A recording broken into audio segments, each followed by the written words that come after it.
For centuries, creatures of the night have been the subject of entertainment and caution to keep those we love from the danger of what might be lurking in the dark.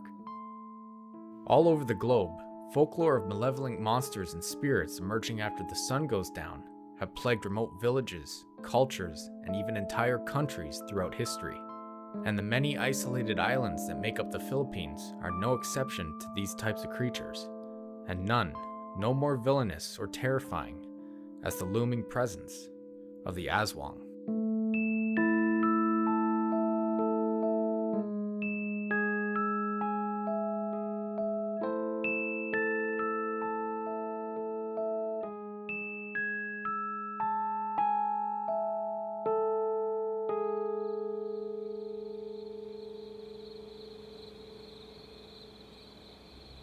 Welcome back to Moonlight Lore, everyone. I'm your host, Jordan Hopkins. Today we'll be crossing the threshold of the light and into the shadowy dark of the most feared Filipino legend, the shape-shifting Aswang. If you're not from the Philippines, then you may be unfamiliar with the legend of this creature. As the legend goes, during the day the Aswang is the image of just an average-looking human, walking among your neighbors, traveling unnoticed. In this form, the Aswang can shapeshift their image to look like anyone they wish, but are typically associated with the image of a woman with long black hair, so it can easily cover its bloodshot eyes. It will typically act reclusive, but will still interact with those it might need to in order to continue going unnoticed and continue its hunt. Otherwise, they wander through the streets with no purpose in mind, other than that of finding their next victim among the crowds of people walking past. When they finally find their target, they stalk them, observing their interactions and demeanor, then follow them home and wait for the sun to go down. When it's finally time to act, the Aswang changes form into anything it believes would gain it access to the home easiest. It could be a small dog or a cat, a relative or friend, or even one of its many monstrous forms.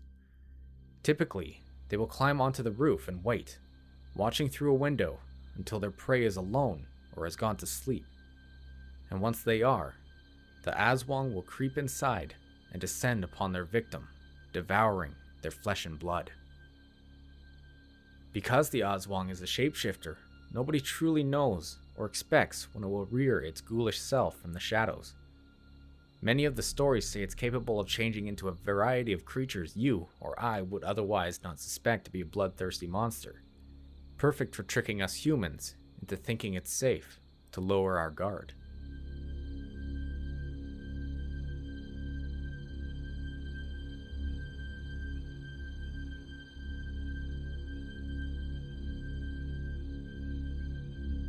Now, when the Aswang is out on the hunt, there are only a few ways to actually tell when one is about to strike, but usually by then, it's too late. On those rare occasions, one could actually get close to an Aswang. Looking into its eyes will give you a reflection of yourself, only it'll be upside down. This is the reason why, when an Aswang takes on a human form, they favor turning into a young woman with long black hair to easier hide its bloodshot eyes from suspecting or curious humans. Another way is asking an albulero, a rural witch doctor, to hold a ritual to create a special curated oil for one to carry around with them. It's said when in possession of this oil, any Aswang hidden nearby will cause the oil to begin to boil over, giving the now aware human time to prepare for a possible attack from the nearby lurking Aswang. But probably the most unnerving way to find out an Aswang is about to have you in its clutches is the noise it will start to emit. Perhaps it's out of excitement for the hunt, or to install fear into its prey to make the kill more satisfying, but when it's close to striking, it will emit a ticking noise, signaling it's ready to feast. It's said the softer the ticking gets, the closer the Aswang is to striking. It's believed the Aswang does this to try and trick their prey into them thinking, since the ticking is getting quieter, it must mean the Aswang is moving away, when in reality, the Aswang is dangerously close.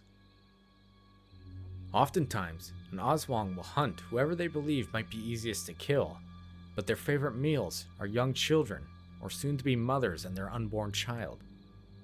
On some islands in the Philippines, it's believed every pregnant woman gives off a distinct smell which is irresistible and lures the Aswang to them. Historically speaking, before modern science or medicine, this was one way to explain miscarriages or stillbirths in those rural and isolated towns. What's quite disturbing about how the Aswang kills its prey is by using its long, proboscis-like tongue which unfurls out of its mouth to stab into the stomach of the pregnant woman to scoop out or suck out the blood and viscera to satisfy its hunger. When its prey is simply a small child, oftentimes the Aswang will snatch them from their beds and run off into the night with them to feast on the child in relative safety.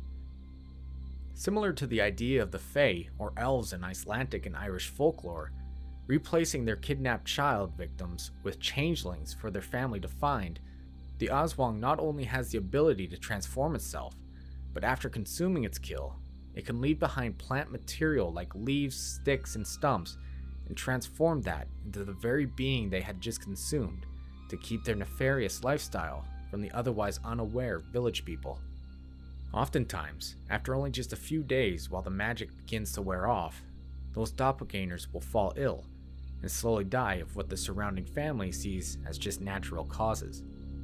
It's said when funerals are held for the deceased, the Aswang itself will attend the funeral as its human form or as its ghoulish form hiding behind a tree or other gravestones to watch and delight in seeing the depressed funeral goers. And while attending these funerals, oftentimes they are able to pick out their next victim from the crowd.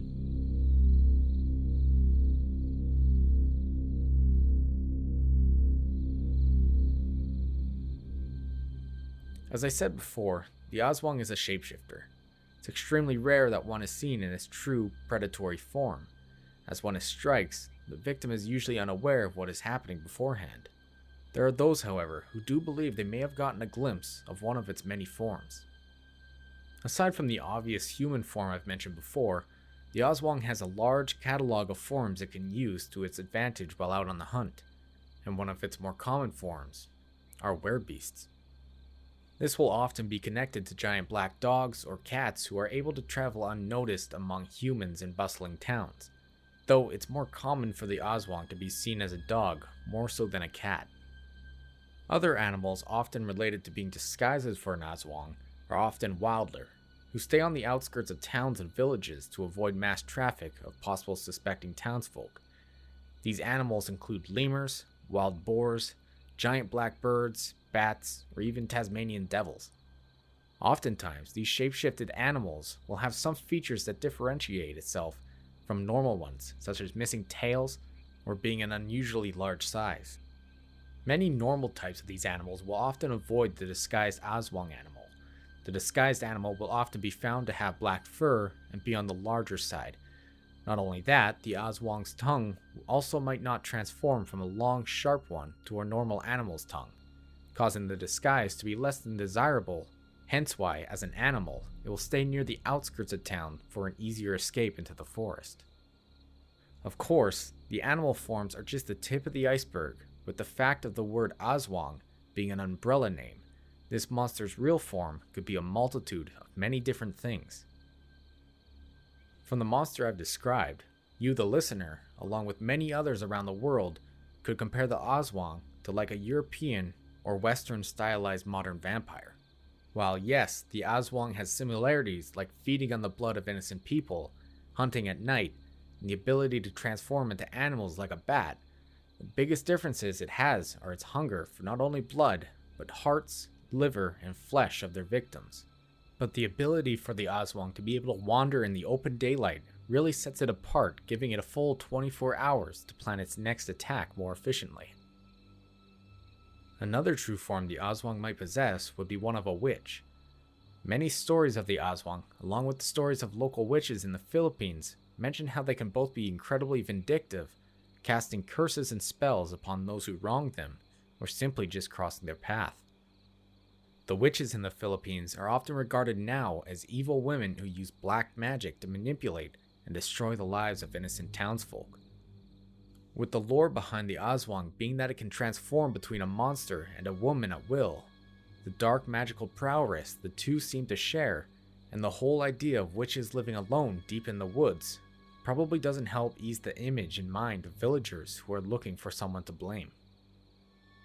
Now, ghouls are also a main form Aswangs are often described as.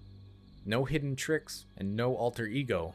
It's said the Aswang might just be an actual monster stalking the unexplored forests of the Philippines. Now, ghouls in general are quite the monstrous creature when looking into their own lore, and they do match up with the things the Aswang is guilty of. These things include their diets, being mainly human corpses, nails and teeth being razor sharp and strong to cut through the flesh and bone. The Aswang is also said to have long quill-like hair, glowing eyes, and an overall shadowy figure, constantly cloaking it, stalking and laying traps for humans to fall into so they may descend upon them for killing, and finally, their habitats being that of secluded tree lines near cemeteries. Of course, many people relate the Aswang to being a ghoulish-looking creature anyways, so it being an actual ghoul would make a lot of sense. But one of the truer forms many people believe the Aswang to have is not one that of folklore or legend, but possibly more of an unnerving truth. It's widely believed the Aswang is quite simply the creation of a strange ritual done by the average person wanting its power. And now you might be wondering, how does my friend or neighbor, who are just regular people, end up being cursed with becoming a bloodthirsty monster during the night? Well, there's a very firm and seemingly simple way one could develop the powers and spirit of the beast. The procedure is this: take a fertilized chicken egg and gently tie it around your own stomach to allow the warmth of the body to bring the chicken to hatch. The chick's spirit will then pass through the stomach and into your own, at which point you must take the eggshells and place them into a bamboo tube with coconut oil and chicken dung also inside. Once all this has been done, you must bury the bamboo tube along with its contents somewhere in the woods where it cannot be found and dug up by someone else. After burying it, you will begin to possess the inhuman powers of an Aswang.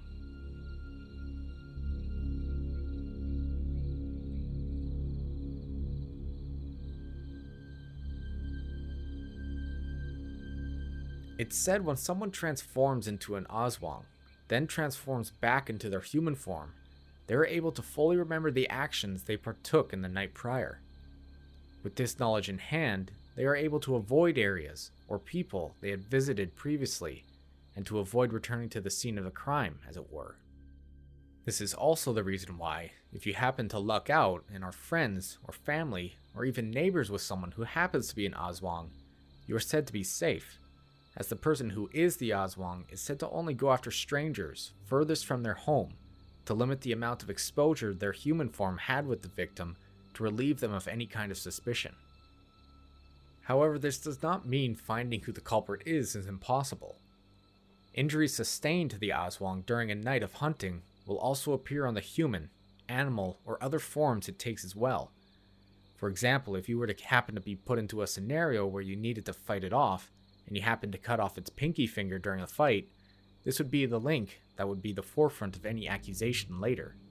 And now during the day, when the tables have now turned and you're the one hunting for the Aswang, and you find someone who all of a sudden is missing their pinky finger with an unlikely explanation as to why it's gone, then generally speaking, that's the person you want to keep your eyes on.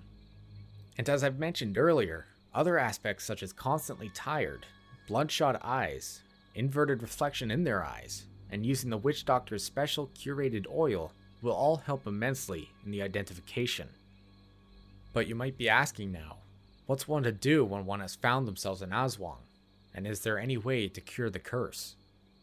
Well, there is one way to stop the curse, but it comes at the cost of your own spirit, unfortunately. It's said the only way to save someone from the curse is to allow that person to bring their mouth up to your own, and allow the spirit of the chick to pass through the mouths and into your own stomach, passing along the power of the Aswang to its receiver. If one doesn't want the curse for themselves, simply killing the host in a conventional sense won't work unless done in a very specific way. During the day, when the Aswang is at its weakest form and is in human form, and you are absolutely certain who the Aswang is, midday, when the sun is brightest and highest, reaching every shadowy corner, is the time to act. Approaching carefully, hold out a religious symbol such as a crucifix, along with cloves of garlic to repel the Aswang into a position that provides the best and safest way to deal with it without allowing the opportunity for escape. I want to take the time here to also say it's probably best to have the authorities during the confrontation to avoid legal or moral complications if you happen to be wrong on who the true Aswang is. But once the Aswang is backed into a corner and can't escape, have a religious figure or yourself recite a long prayer as well as sprinkling holy water to continue to weaken it. Once it's believed the monster is weakened enough to end its life, it must be decapitated.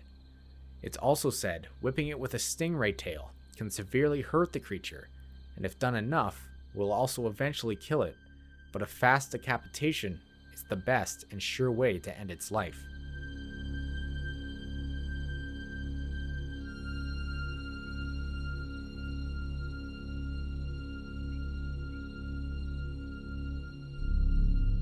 It's believed the Aswangs are a being that have always been, a monster living among man since before recorded history.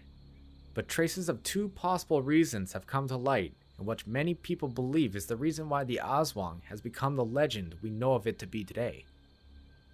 And now, before getting into this next part, I want to preface this by saying the folklore behind the Aswang has been around a lot longer than those who have helped shape the legend.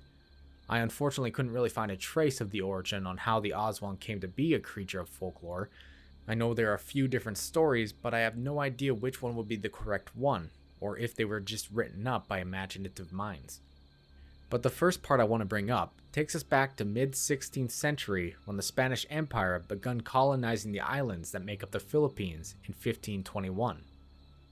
In the beginning, the process of taking control of the islands proved difficult for the Spanish troops, with a harsh environment, along with stubborn islanders unwilling to surrender their independence to the empire. But of course, with being better supplied, more resources, and much larger military presence, the Spaniards won the islands and held control for almost 400 years until 1898, when they were defeated and ran out by the Philippine Revolution. But during this long and strenuous occupation, the Spaniards had plenty of troubles keeping rebel fighters and the general population under control. It's believed it was during this time when the Spanish continued to have issues on squashing the resistance fighters and keeping the local populace in line.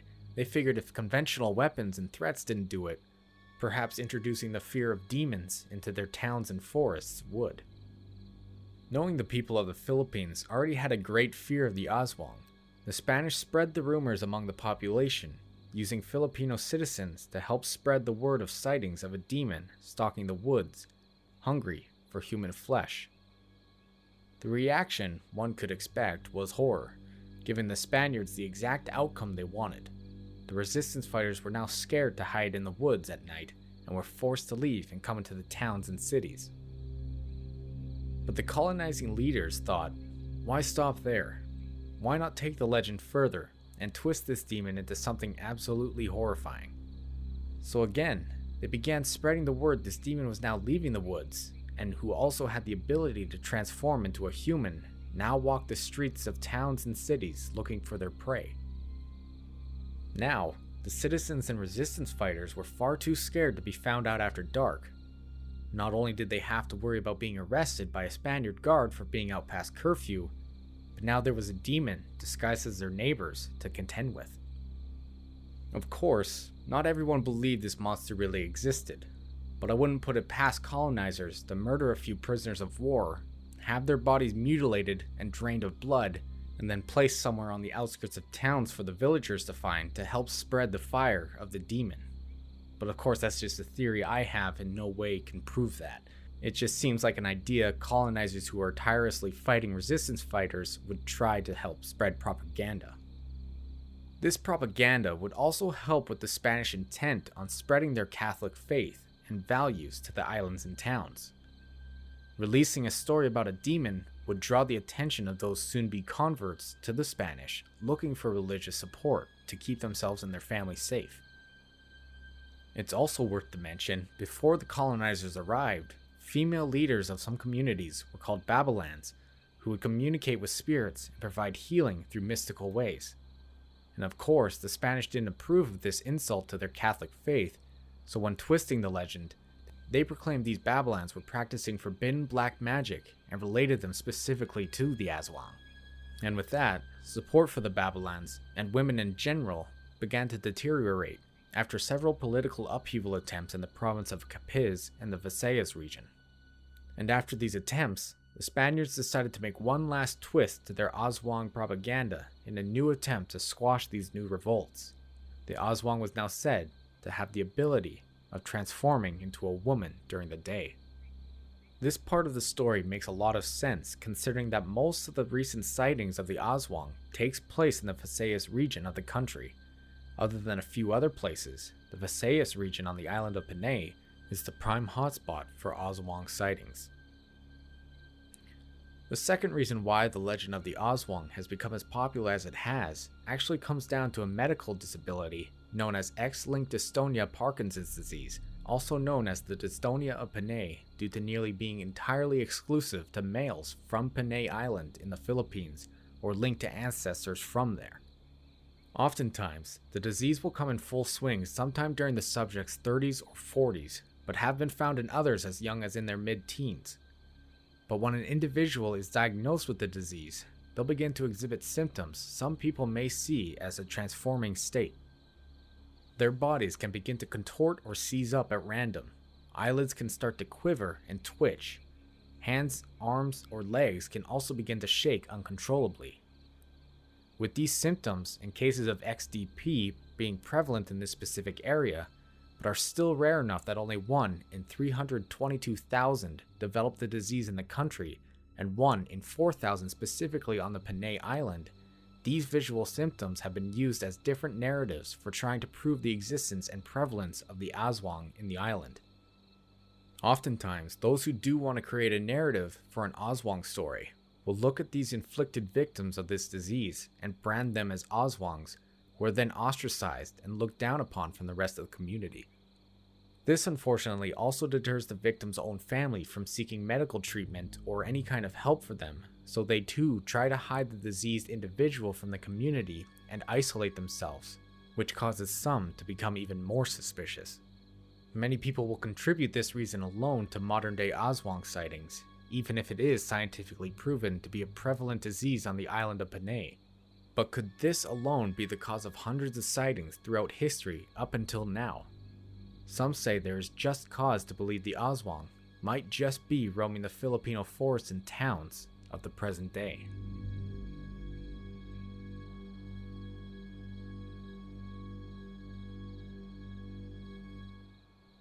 As recent as this year during the COVID-19 pandemic lockdowns, people have been reporting an increase in sightings and cases of Aswangs in their communities. Videos and pictures taken and shared on social media throughout this whole year have people believing the Aswang legend is alive and well, with hundreds of people reporting they have witnessed the creature running along the rooftops or deep into the dark woods. Now, with nearly everyone armed with their own personal recording device, a flood of pictures and evidence continue to show up around tabloid media and the occasional police report.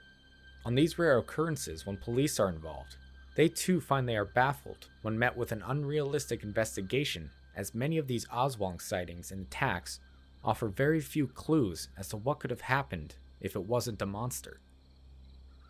In 2004, a 16-year-old boy and his younger brother were sleeping in a small makeshift hut near the family's rice field on the evening of September 22nd, keeping an eye on their livestock when the incident occurred. The two were settling down for the night when they heard rustling coming from the nearby bushes. Possibly thinking it was one of their animals, the younger brother went over to collect it and guide it back to the herd. As he got close to the bushes, a giant black dog with glowing red eyes jumped from the thicket and knocked the young boy down onto his back.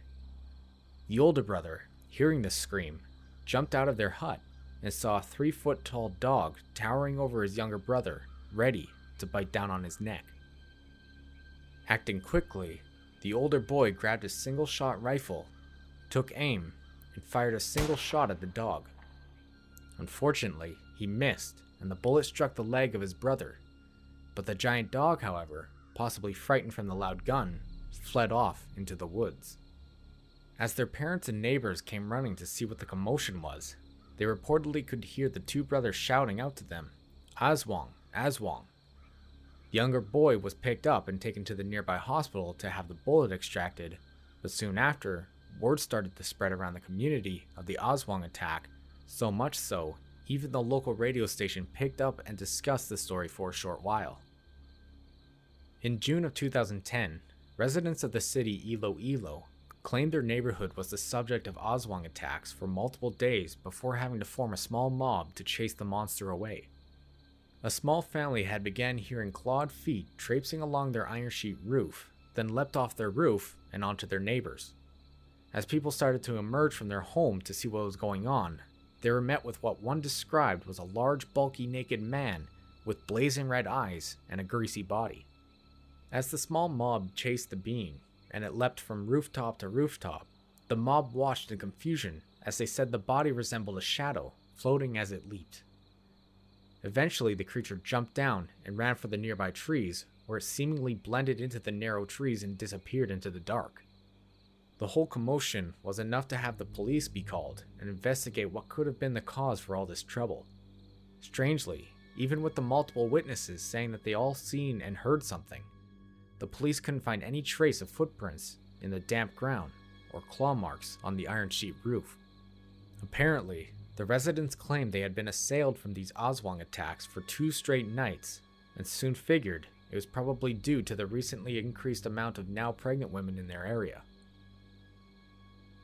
On May the 27th of 2015, 4 people were assailed inside their own home after they witnessed an incredibly large black cat enter their home and transformed right in front of them. Watching in horror, they saw this cat change form into an almost human-like image who then lunged at them, biting all 4 of them, and then quickly rushing off into the darkness of the street when the 4 began to scream. Neighbors and police descended onto the property to see what had been the cause for such horrific screams, but only found the scared and injured victims hiding in their home. The assailant was nowhere to be found. An investigation was followed up the next morning, but unfortunately the trail had run cold by that point. But with the pressure from the frightened locals, even a local peacekeeping team was brought in to check out the area. Still, nothing came up. In the early month of January of 2017, a 22-year-old man was sound asleep, resting on his stomach on the 2nd floor of the terrace house he worked at, when all of a sudden, he was awoken to what felt like someone jumping onto his back and wrapping their hands around the back of his neck, trying to strangle him. As he struggled, he became aware of how long and sharp the nails of his attacker were, claiming they were almost claw-like. Continuously trying to fight off his attacker, he managed to turn his head to try and get a look, but just saw a hulking dark figure above him, as it was still too dark outside for him to properly get an identification on his attacker. For what seemed like an eternity, the boy managed to free himself from the grasp of his attacker, to which he screamed out for help. This must have panicked his would-be killer, who quickly ran to the window and made the 10-foot jump down to the ground below, jumped over a high concrete compound wall, and then disappeared off into the night. He was convinced this figure was an Aswang after seeing the large cuts and scratches on his body and neck, and remembering what seemed like supernatural powers the attacker had used. Incredible strength and speed, being able to fall without injury, leap over tall walls without a problem, and constantly seemingly cloaked in shadow. There are plenty more online reports of Aswang sightings and attacks that continue on throughout the recent past years, showing the legend is still alive and well among the towns, cities, and islands of the Philippines. One can only guess if these cases were true encounters with a supernatural monster who have been hiding just out of view of the normal traffic of everyday life for hundreds of years.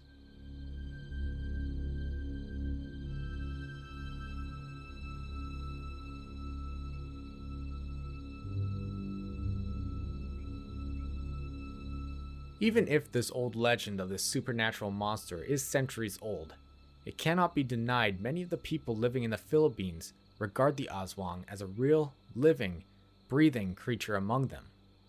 If we are to believe that this beast is truly alive and roaming those forests, it would make the Aswang one of the most powerful and unnerving forces on the planet. However, I do not believe there's enough evidence to support that the Aswang is real. Sure, yes, I will relent and say that the legend is real and the stories are real, but the creature itself, maybe not so much. Most, if not all, social media evidence of the Aswang are usually taken of the aftermath of something happening, not any clear pictures or videos of a dark shadowy monster. I firmly believe this legend of the Aswang has become more of a boogeyman for people growing up in the Philippines who are told and warned about the creature, then take these stories and words of caution into adulthood, now influencing their beliefs and thoughtful deduction skills.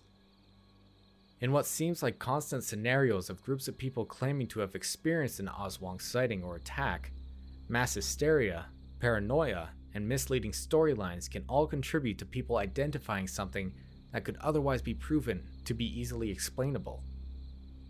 For an example, in one of the news stories I mentioned before about a giant dog attacking the teenage brothers, because they have been hearing the stories all their life about the monstrous Aswang who will eat them if they aren't careful at night, they were attacked by a dog, but because the dog is a persona the Aswang takes on, they instantly believed it was the Aswang attacking them instead of just a scared or feral dog.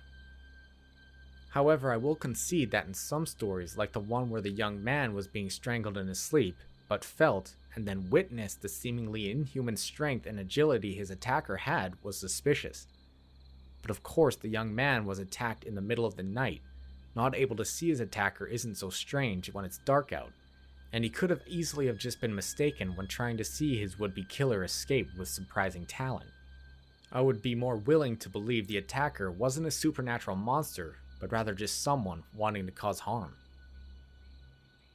A factually recorded case of an Aswang being a suspect for an attack, but was later revealed to have just been human trickery, will take us back to post-World War II, when the United States, specifically the CIA, was stationed in the Philippines just 10 months after the war. Doing what the CIA does best, they were operating in a combination of cultural, psychological, and covert warfare against the Hukbalahap, or the Huks for short. Once allies, but then turned enemies, the Huks fought in guerrilla warfare against the CIA after the Bell Trade Act, which gave the United States major control over the Philippines. Wanting to try their best to stay away from search and destroy missions, the CIA decided to use Filipino folklore of the Aswang to draw out their enemy from the hills and mountains they were encamped on. The land they were encamped on was already related to superstitions, so bringing the Aswang into the fight wouldn't have been too far of a stretch. What the CIA did was this. They would use the bodies of already dead Huk soldiers and puncture holes into their necks to start the rumor among the locals an Aswang was in the area. Those locals who were sympathetic to the Huks' cause were now terrified to support or go near the mountains the Huks were encamped at. Edward Lansdale, the man in charge of the operation, recounts in his memoir the time they had kidnapped one Huk soldier and punctured his neck with 2 holes, hung his body by the heels, drained him of his blood, and dumped the corpse on a trail other Huks would pass on. When the Huks discovered their dead comrade, they promptly panicked, packed up, and relocated to a different hill or mountain. With a combination of fear tactics, psychological warfare, and using their cultural folklore against them, the CIA were successful in their short 4-year campaign against the Huks, whose morale and numbers decreased until they put down their arms and surrendered, all while believing an Aswang had been hunting them down alongside with the Americans.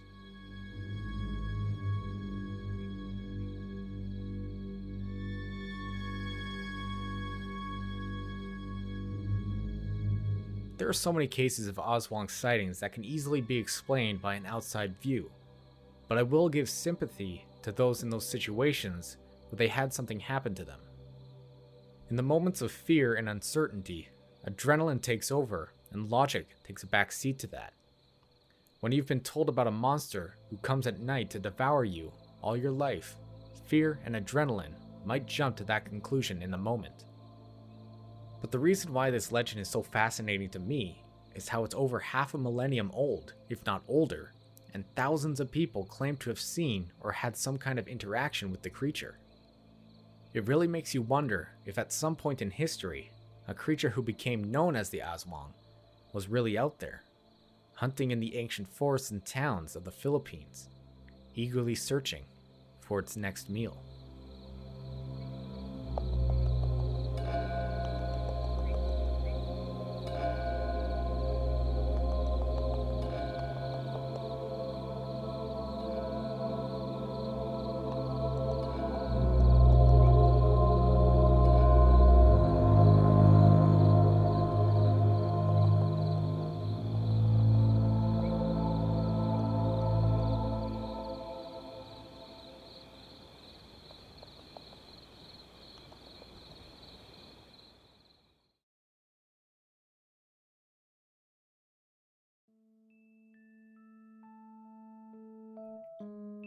Hey there everyone, I just wanted to jump in at the end of the episode to let you all know that Moonlight Lore has an Instagram page where I've been and will continue to post pictures of and relating to the specific episodes talked about on the podcast. If you're interested, feel free to give me a follow on there at Moonlight Lore Podcast. And if you're wondering how you could help support and grow the podcast, simply by listening does just that. But if you want to go even further, leaving a 5-star review on whatever app you're listening to this on, and by sharing this podcast with your friends and family who you think might be interested, would also help immensely. I appreciate all of you for listening to Moonlight Lore, so thank you, and I hope you've been enjoying it. Take care and stay safe.